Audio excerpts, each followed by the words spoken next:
नमस्कार दोस्तों क्या होगा अगर मैं आपसे ये कहूँ कि आपकी बाइक, आपकी कार और आपका पेट्रोल इस वक्त एक ऐसे एक्सपेरिमेंट का हिस्सा है, एक ऐसे प्रयोग का हिस्सा है जिसके नतीजे खुद सरकार को भी पूरी तरह से पता नहीं है कि इसका रिज़ल्ट क्या होगा, पॉजिटिव या फिर नेगेटिव।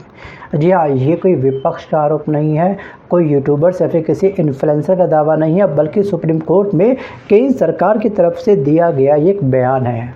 सरकार ने बीते कल के दिन अदालत से ये कहा कि 20% एथेनॉल ब्लेंडिंग यानी कि E20 अभी केवल एक एक्सपेरिमेंट है और इसके वास्तविक परिणाम हमको अगले साल तक स्पष्ट रूप से दिखाई देंगे। लेकिन अब सवाल ये है कि अगर ये सिर्फ एक प्रयोग है तो इस प्रयोग की आखिरकार लैब कौन है? सरकारी गाड़ियाँ, मंत्रियों के काफिले या फिर 140 करोड़ भारतीय आज एक लैब बन चुके हैं। जी हाँ, जिस पर यह प्रैक्टिकल हो रहा है, जिनकी गाड़ी पर यह प्रैक्टिकल करा जा रहा है। अगर यह प्रयोग सफल हुआ तो देश जीतेगा, लेकिन अगर असफल हुआ तो इंजन किसका खराब होगा, खामियाजा किसको भुगतना पड़ेगा, जेब किसकी खाली होगी और कौन नुकसान भरेगा, ये सबसे बड़ा सवाल है। बाकी इसका जवाब क्या है आपको अच्छे से पता होगा कि आखिर का भुगतान कौन भरेगा, एक आम जनता, एक गरीब नागरिक। नमस्कार दोस्तों, मैं हूं उमेश और आज हम बात करेंगे इसी टॉपिक पर। ये एक दूसरे संवेदनशील एक टॉपिक है क्योंकि भारत की सबसे विवादित फ्यूल पॉलिसी की आज हम बात करेंगे। E20 एथेनॉल ब्लेंडिंग पॉलिसी के बारे में आज हम जानेंगे, जिसे सरकार देश की ऊर्जा क्रांति बता रही है, लेकिन जिस पर अब सवाल खुद सुप्रीम कोर्ट की सुनवाई के बाद उठने स्टार्ट हो चुके हैं।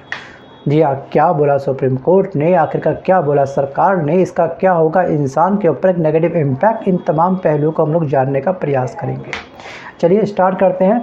सबसे पहले दोस्तों हम बात करते हैं कि आखिर बीते कल के दिन क्या हुआ। तो सुप्रीम कोर्ट में सुनवाई चल रही थी और सुनवाई इस बात पर नहीं हो रही थी कि एथेनॉल पेट्रोल अच्छा या फिर बुरा है। जी हाँ, मामला था एथेनॉल एलोकेशन का हम कह सकते हैं, क्योंकि हर साल ना इंडियन ऑयल, भारत पेट्रोलियम और एक तीसरी कंपनी है हिंदुस्तान पेट्रोलियम देश भर की डिस्टिलरी से एथेनॉल खरीदती है। एक बड़ी मात्रा में एथेनॉल खरीदा जाता है। दोस्तों 2025 और 26 के सप्लाई वर्ष में ना कर्नाटक की एक कंपनी है जिसे कम कोटा दिया गया। इस कंपनी का नाम है wind and distillery and sugar private limited. अब इस कंपनी ने ये आरोप लगाया तेल कंपनियों के ऊपर कि भैया उसे कम कोटा क्यों दिया गया। तो इस कंपनी ने, विंड कंपनी ने हाई कोर्ट में अपनी याचिका दायर कर दी, एक केस ठोक दिया इन तमाम कंपनी के ऊपर और हाई कोर्ट ने ये कहा कि इस बात पर दोबारा विचार करा जाए। और फिर उसके बाद तेल कंपनियां सुप्रीम कोर्ट पहुंच गई कि आखिरकार कोई भी कंपनी आएगी ऐसे केस ठोकती रहेगी और बार बार सुनवाई चलती रहेगी, ये तो टाइम खर्च होगा सबका। और इसी सुनवाई के दौरान दोस्तों अटॉर्नी जनरल ने अदालत में एक स्टेटमेंट दे डाली बीते कल के दिन। उन्होंने साफ साफ ये बोला कि government is experimenting with 20% ethanol blending, better result will be available next year. बस यहीं से पूरा विवाद स्टार्ट हो गया। जब सरकार खुद किसी नीति को एक्सपेरिमेंट कह रही हो तो जनता का सवाल बनता है कि आखिरकार हम बलि का बकरा क्यों बन रहे हैं, हमारी गाड़ी के ऊपर ये एक्सपेरिमेंट हमसे ज़बरदस्ती क्यों करवाया जा रहा है। जी हाँ, हम कंज्यूमर हैं या फिर एक टेस्ट सब्जेक्ट, एक लेबोरेटरी बन चुके हैं जिसमें आप लोग हमारे ऊपर प्रैक्टिकल कर रहे हैं। अब सवाल दोस्तों ये है कि सरकार ऐसा क्यों कर रही है। अब सरकार का पक्ष भी थोड़ा सा हम जान लेते हैं, भाई सरकार का भी तर्क क्या है। जनता के तर्क तो लगातार वीडियो बन के सामने आ ही रहे हैं। अब सरकार ये कहती है कि इससे भारत को 5 बड़े फ़ायदे होंगे। पहला फ़ायदा ये होगा कि विदेश से कच्चा तेल हम लोग कम खरीदेंगे, राइट। और भारत अपनी ज़रूरत का 85% क्रूड ऑयल बाहर के देशों से इंपोर्ट करता है। सिर्फ 2024 और 25 में भारत ने लगभग $230 बिलियन का तेल इंपोर्ट किया। अगर एथेनॉल मिलाने से इंपोर्ट थोड़ा भी कम होता है तो अरबों डॉलर हमारे बच सकते हैं। जी हाँ, जो हमारा FDI है, ठीक है, उसमें हमारा कम खर्चा होगा। और दूसरा फ़ायदा ये है कि किसानों की आय बढ़ेगी। क्यों भैया? क्योंकि एथेनॉल में प्रयोग होता है गन्ने का जूस, गन्ने का रस, मक्का और टूटा चावल, ठीक है, इन तीनों से मिलकर के बनता है आपका एथेनॉल। और इन सब की मांग एथेनॉल वाले पेट्रोल के बाद में बढ़ जाएगी, तो मतलब किसानों का फ़ायदा होगा। अब सरकार का दावा ये है कि इससे लाखों टन CO2 उत्सर्जन कम होगा। ये सबसे बड़ा फ़ायदा है। और चौथा फ़ायदा यहाँ पर यह है कि एनर्जी हमारी क्या होगी, सिक्योर बनेगी।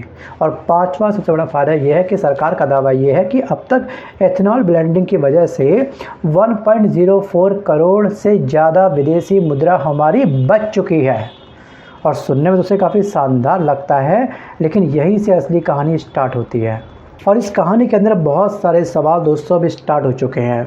जी हाँ, एथेनॉल पेट्रोल को लेकर के जनता की शिकायतें लगातार बैक टू बैक बढ़ती जा रही है। सोशल मीडिया पर बहुत सारे वीडियो आपने देखे भी होंगे। सोशल मीडिया पर ऑटोमोबाइल फोरम, सर्विस सेंटर, हर जगह कुछ शिकायतें हमको बार बार कॉमन शिकायतें दिखाई दे रही हैं, जिसमें फेमस शिकायत दोस्तों शिकायत नंबर 1 है, जिसमें साफ साफ ये बोला गया कि एथेनॉल पेट्रोल के माध्यम से गाड़ी का जो माइलेज है वो कम हो चुका है।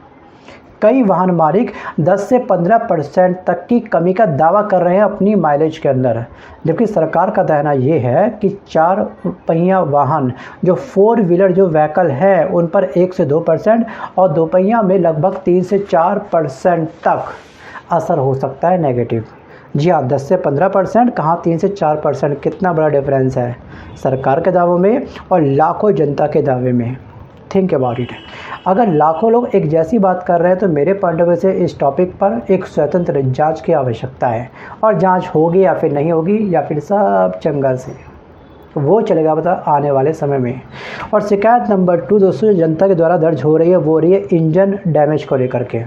विशेषज्ञ कहते हैं कि एथेनॉल ना हवा से ज़्यादा नमी खींचता है। इससे जो पुराने इंजन में जो रबड़ पाइप फ्यूल लाइन जो होती है, जो फ्यूल लाइन जो रबड़ पाइप की बनी है, जो इंजेक्टर होते हैं, इसमें जो सील लगी होती है, इसमें जो मेटल पार्ट्स होते हैं उस पर एक नेगेटिव असर पड़ सकता है, मतलब कि जंग पकड़ सकती है कुछ पार्ट्स। और सरकार ये कहती है कि ऐसा साबित करने वाला कोई ठोस वैज्ञानिक प्रमाण अब तक नहीं मिला है। लेकिन अगर कोई खतरा अगर नहीं था तो सरकार ऑटोमोबाइल कंपनीज़ को एथेनॉल 20 कंपैटिबल इंजन बनाने की सलाह क्यों दे रही है? चलने तो चल रहा है पहले ऐसा इंजन, क्यों कंपैटिबिलिटी आपको दिखानी है? अगर सब कुछ चंगा से आपके साथ सब कुछ ओके है तो दाल में कुछ तो पक्का काला है ना। Think about it. अब बात करते हैं शिकायत नंबर 3 की। सो गाइस वो है आपका परफॉर्मेंस को लेकर के। 1 लीटर पेट्रोल में जितनी ज़्यादा ऊर्जा होती है उतनी एथेनॉल पेट्रोल वाले में ऊर्जा उतनी नहीं मिल रही है लोगों को, मतलब कि उतनी दूरी तय करने के लिए ज़्यादा फ्यूल लग सकता है। यानी कि अगर कीमत वही रहे और माइलेज कम हो जाए तो नुकसान आखिरकार किसका होगा? आम जनता का होगा। शिकायत नंबर 4 जनता की ये भी आ रही है कि जो कोल्ड स्टार्ट प्रॉब्लम है वो काफ़ी अधिक बढ़ गई है। जी हाँ, सर्दियों में अधिक एथेनॉल वाले फ्यूल पर पुराने इंजन स्टार्ट में ज़्यादा समय लग सकता है, मतलब कि ठंड में आपकी गाड़ी बहुत लेट से स्टार्ट होगी, कई बार आपको इंजन को ऑन ऑफ करना पड़ सकता है। शिकायत नंबर 5 दोस्तों वह प्राइस को लेकर के। सबसे बड़ा सवाल ये है कि अगर पेट्रोल में पहले से 20% एथेनॉल मिल रहा है तो पेट्रोल सस्ता क्यों नहीं हुआ? पहले भी वही प्राइस था मेन पेट्रोल का, ओरिजिनल पेट्रोल के। अब एथेनॉल 20 वाले पेट्रोल का भी प्राइस हमने सेम कर रखा है, तो डिफरेंस आखिरकार 20% पेट्रोल कम ले रहे हैं, उसकी जगह हम लोग एथेनॉल का प्रयोग करना, प्राइस कम क्यों नहीं हुआ? सोचिए, जनता को ना डिस्काउंट मिला ना कोई चॉइस मिली, और अगर माइलेज भी कम हो तो खर्च तो क्या होगा? बाय डिफ़ॉल्ट बढ़ेगा ही बढ़ेगा। और इसका वहन कौन झेल रही है? आम जनता। और अगली जो शिकायत है दोस्तों वो है आपका वाटर कंजप्शंस को लेकर के। एथेनॉल पेट्रोल बनाने के लिए दोस्तों वाटर का बहुत अधिक कंजप्शंस होता है। जी हाँ, एथेनॉल पेट्रोल दोस्तों गन्ने से बनता है, आपको ध्यान रखिएगा। और जो चीनी होती है वो भी गन्ने से बनती है। जब 1 किलो चीनी पैदा करने में हज़ारों लीटर पानी लगता है, सेम उसी तरह से एथेनॉल प्रोडक्शंस भी वाटर इंसेंटिव प्रोसेस माना जाता है। जी हाँ, वाटर इंटेंसिव प्रोसेस माना जाता है। जब देश के कई राज्य ना ग्राउंड वाटर क्राइसिस झेल रहे हैं इस समय, तो क्या फ्यूल के लिए इतना पानी खर्च करना क्या एक सही कदम है सरकार का? Think about it. और हाँ, हर थिंक अबाउट इट का आंसर वीडियो को पॉज करके अच्छे से मंथन करके आप मुझे कमेंट जरूर करिएगा। अब बात करते हैं शिकायत नंबर 7 की दोस्तों, वह है आपका इन्वायरमेंट को लेकर के। एथेनॉल फैक्ट्री से निकलने वाला दोस्तों जो स्पेंट वॉश होता है, अगर ठीक से ट्रीट नहीं किया गया तो नदियाँ, भूमिगत जल दोनों प्रभावित हो सकते हैं। यानी कि जिस नीति को इन्वायरमेंट फ्रेंडली बताया जा रहा है उसके इन्वायरमेंटल क्वेश्चंस भी लगातार अब खड़े हो रहे हैं।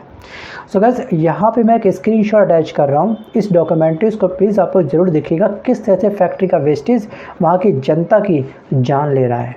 इस डॉक्यूमेंट्रीज़ के अंदर बहुत कुछ दिखाया गया है। इस वीडियो के माध्यम से बहुत कुछ सीखने को मिलेगा और आई थिंक आपने इस वीडियो ये देख भी रखा होगा। सार्थक बहुत ही कोई फेमस पर्सनैलिटी है, परिचय का मोहताज नहीं है। इनके चैनल पर जाकर इस वीडियो को प्लीज़ आपको पक्का देखिएगा। मैं आता हूँ फिर वापस टॉपिक की तरफ। सो अब हमारी सरकार एथेनॉल पेट्रोल का डंका पीटने के लिए हमको एग्जाम्पल देती है ब्राज़ील का। वहाँ देखिए एथेनॉल पेट्रोल चल रहा है, बहुत धड़ल्ले से चल रहा है, हर जनता सरकार का सपोर्ट कर रही है, लेकिन पूरा सच ना थोड़ा अलग है। तो गाइस ब्राज़ील ने लगभग 50 साल तक इसकी तैयारी करी थी। हमने 1-2 साल में इसको लॉन्च कर दिया, सीधे स्टार्ट कर दिया, कंपलसरी कर दिया जनता के ऊपर। टारगेट ईयर हमारा क्या था, 2030 तक का था, हमने 2025 में इसे कंपलसरी कर दिया एक तरह से। इतनी घाई इतनी जल्दबाजी क्यों?